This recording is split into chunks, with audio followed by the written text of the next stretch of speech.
Hello, my name is Horrorama, and today I have found 3 stories from the nosleep subreddit, and I will be retelling them. I hope you enjoy. The first story was submitted by user Joe and Jer. I'm a college senior. My parents are busy with work. It's spring break. I've been busy with my girlfriend and work that I decided to take some time off and go visit my grandparents in a small remote town about 400 miles from my town. I have a Tesla, so it's an incredibly smart and secure car. That's important later in the story.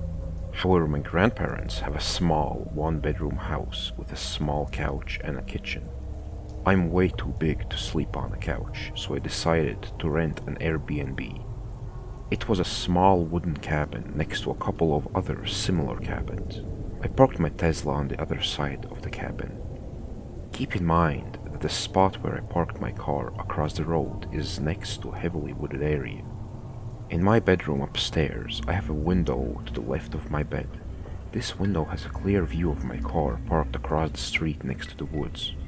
Some other college kids, probably fellow seniors from the town's college, were having a party. This party was obnoxiously loud. By the time I fell asleep, it had to have been at least 11:30. I woke up at around 3 a.m. to the sound of my car alarm going off. I knew this was my car since it had a distinct sound to it. I fumbled around the nightstand to find my keys. Eventually I did. I simply pressed my red alarm button and went back to sleep. 40 minutes later, it went off again. It was strange at first, but just thought it was an animal messing around and tripping the alarm. I stood up and walked to the window, looked out and saw nothing but the flash of my lights going off and on. There were dim streetlights placed everywhere, so it was well lit. So I just turned my car alarm off and went to bed. Fast forward a couple minutes later, it went off again. Strange, I said out loud. I stood up with my keys and turned it off. After scoping the area out, nothing. But instead of going back to sleep, I crouched down below to where my eyes were peeking out over the windowsill and watched. About 3 minutes later, of total nothingness, I was about to stand up and go back to sleep, thinking it was just a curious animal. Then I saw it. My face immediately went pale. I could feel an urge to puke. I could feel my eyes go wide in shock and terror. My palms and hands started to sweat. I could feel myself shaking. The window was fogging up from the condensation of my heavy breathing. It was tall, about 9 feet. It slouched out of the tree line, limping as if it was hurt. Its face was a light gray. Its teeth were almost as yellow as lemons. Its face looked deformed. It was hideous. Its arms were long. They almost reached its knees. With 3 taps on the roof of my car, the alarms went off. I could see its speed walk into the tree line. I immediately ducked down from my window. I shut the alarm off, thinking whatever it was, that thing would give up. Boy, was I wrong. This time, after only 10 seconds of me turning off the alarm, I could feel its presence. It walked out of the tree line, clearly angry. My face went into utter shock as I could see it heading towards my cabin. I ducked down and started crawling towards my door. I locked it. I could feel it getting closer. I stood up and ran towards the couch and hid behind it. I heard something bang against the window. I peeked out of the couch and there it was. The window was all fogged up from the heavy breathing of that thing. It tried the door, at first gently turning the knob. Then it went to a full-on twisting. I could hear something snap. After fighting with the knob and trying to open the door, it quickly looked towards the window and looked through, banging on the glass. It shrieked, screamed, howled, as if it was telling me to let it inside. I stood still with my hands over my mouth. It went away after 20 minutes of continued banging. I could hear it growl in anger and it faded. I didn't move. I stood there for hours in horror and shock. When the sun was finally visible from the window, I packed my things and booked it to the car and pulled off. There it was again, running. It was about 500 yards away, running right at me. I booked it, sped through town without stopping for anything. I haven't told anyone yet. I feel like they might think I'm crazy. My nightmares are still filled with this thing's hideous face. The second story has been submitted by user Careful Note 5534. I live in southwestern PA, and it's beautiful. The woods are gorgeous, the fields and the mountains, they are all gorgeous. Because of this, I love nature and everything about it. I love fishing, hiking, and most importantly, hunting. My family is pretty fortunate, so I have property to hunt on in basically my backyard. 12 beautiful acres to be exact. The best part is, there are deer everywhere, and big ones at that. I set up a deer feeder and a few tree stands around my woods, and I had a great time hunting every archery season. I shot plenty of bucks and filled my bedroom wall with their antlers. One deer, if I remember correctly, was so big that it costed nearly $500 just to turn 1/4 of the deer into jerky. I didn't end up paying that fund because my wife would not permit it, although I think it would have been worth it. The only thing I was missing was a trail camera, one of the ones I could just tie around a tree in the woods to see what was going on, basically just trying to spot the bucks. I had always wanted one ever since I was a child, and I was excited when my wife said I could spend $100 on one. I drove to my local Dunham's and walked in excitedly, waiting to get my hands on a brand new trail camera. I was distracted by the fishing section of the store and decided to pick up a few lures while I was there. Why not, I thought. As I paced down to the hunting section at the back of the store, all I could think about was the huge deer I was about to catch on this trail camera. After what felt like an eternity, I was at the aisle with the cameras. After picking up what looked to be the perfect trail camera for me, I fast walked down to the register and checked out everything. The total came out $127.50. I remember this because the employee managed to say the wrong price 4 different times before finally nailing it. As soon as I got home, I ripped open the box ecstatically. I almost felt like a kid again, which warmed my heart. I got it ready and opened my slider door to begin walking to my tree stand to set up the trail cam. While setting it up, I had it on, which took some pretty embarrassing photos of me. I quickly deleted those. I remember walking away from it for the first time and seeing the red light which indicated that it had taken a picture. I walked back into my home, excited to go to sleep since I wanted to check the camera in the morning, and I collapsed in bed. The first few days of checking the camera I saw a few doe, but nothing too exciting. But on the 4th day of leaving the camera out, something caught my eye while I was looking at the footage. I had never really believed in any sort of skinwalker or creature like that.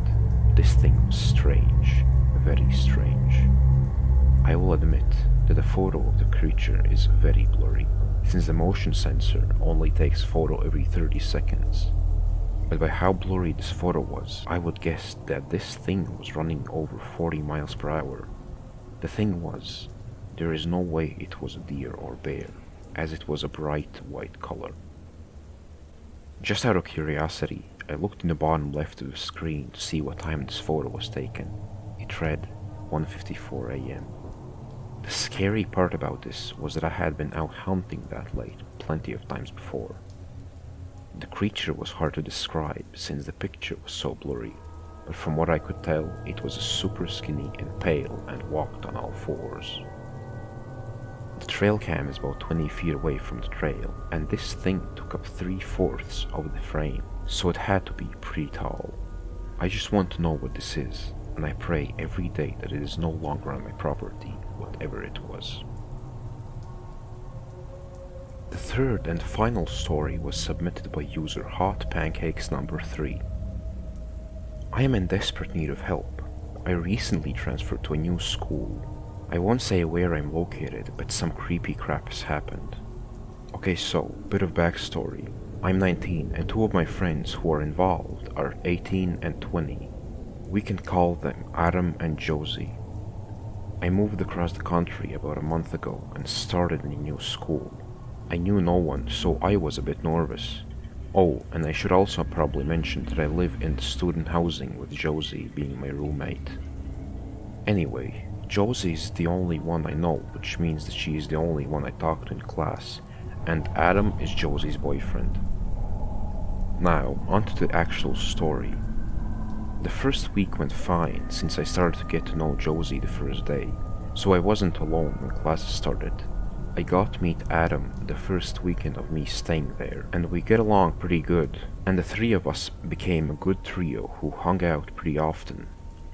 Fast forward like 2 weeks, I acclimated good to the new school, housing, and people, and I felt good being here. Josie and Adam helped me feel safe, and I always had them by my side. One weekend, the three of us went to a party. I didn't know the host, but I learned that it was Adam's friend's party, and Josie wanted me to come with them, so I came. It was really fun, and I got to know some of the people there. Later that night, after some drinks, a Ouija board had been placed on the table, and one of the frat boys that were there shouted something like, "Let's go speak to some ghosts." People mumbled things like, "Ghosts aren't real," and "I don't believe in ghosts." I, on the other hand, am a stone-cold believer in the paranormal, so I was a bit skeptical about the idea of drunk people trying to use a Ouija board. But I didn't want to be a party pooper, so I sat down beside Josie. Someone turned down the music and the session with the board started. "Do we have a connection to the other side?" a girl asked, and the thingy moved a bit closer to the yes on the board. "Holy crap!" The session continued with questions like, "What's your name? How's the other side?" etc. Without any movement on the board, people started to get bored, and more grotesque and horrible questions were asked. How am I gonna die? And other worse things that I don't want to mention. Nothing really happened until the host of the party, who I'll call Dave, asked the ghost to give a sign, and we waited a couple of seconds. Suddenly, the ceiling light turned on, and we all turned our heads to the light switch since we heard the click, but no one was there. People started to get a bit nervous, and things like, "I think we should stop," could be heard from around the room. "No, we have a connection now, so we won't stop," Dave said. "Was that you?" He continued. This time, the ceiling lamp turned off, and we turned our heads again. We heard a click, but no one was there. Dave continued. "Show yourself." We looked around the room, but saw nothing. "This thing probably doesn't even work. Let's stop," a girl said. It was now that we heard footsteps coming from the upper floor. Everyone's eyes widened, and people started to get even more nervous. Dave asked the entity to do it again, and we heard more footsteps. But not from the upper floor, but from the kitchen that was located behind Dave. I have never seen someone turn around as quick as Dave did. "Show yourself!" He yelled into the kitchen, and the kitchen lamp turned on. Empty. Everyone in the room started to freak out for real, and I looked at Josie and Adam. Josie had crawled into Adam's arms and hid her face in his hoodie, while Adam just watched the board in a trance-like state. I looked into the kitchen where all the frat boys were, looking under the table and the cabinets as if they were trying to find the culprit of the footsteps. I then looked around the living room and saw the girls curled up close while the rest of the guests tried to laugh it off. "Where are you?" I heard one of the frat boys yell from the kitchen. Nothing happened. He yelled it again, and this time we heard the floor creak in the dining room that had the doorway right behind where me, Josie, and Adam were sitting. Josie let out a scream when she heard the floor, and Adam hugged her even tighter. I was shaking at this point. The vibe was off. It felt evil. I turned my head, scared for what I was about to see, and I think I saw some sort of silhouette thanks to the light from the street lamps outside of the window. It looked like an extremely tall man, and he I'll call it a he in loss for other words, touched the ceiling. Mind you, Dave's family must have had a lot of money since the house was big and it must have been at least 8 feet to the ceiling. This entity touched it. I looked at it from the floor and up, and when I reached the place where his head must have been, I saw what looked like 2 eyes shining from the kitchen lamp. I couldn't look away. When Josie pulled at my arm and said, "We're going home now," was when I looked away, and when I looked back, the entity was gone. When we stood at the door, putting our clothes on, I looked into the dining room again. The frat boys were searching in there now and had turned all the lights on. I saw no tall man. We arrived at mine and Josie's room, where we took a sandwich each before going to bed. We have a divider between our beds, so I went to my side and Josie and Adam went to hers.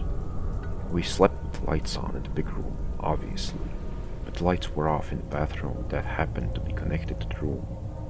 Luckily, the bathroom was located on the other side of the room, but I still had clear view from where my bed stood. Of course, I looked into the bathroom. He was there. The entity from Dave's house was in our bathroom. I could see him thanks to the light in the big room.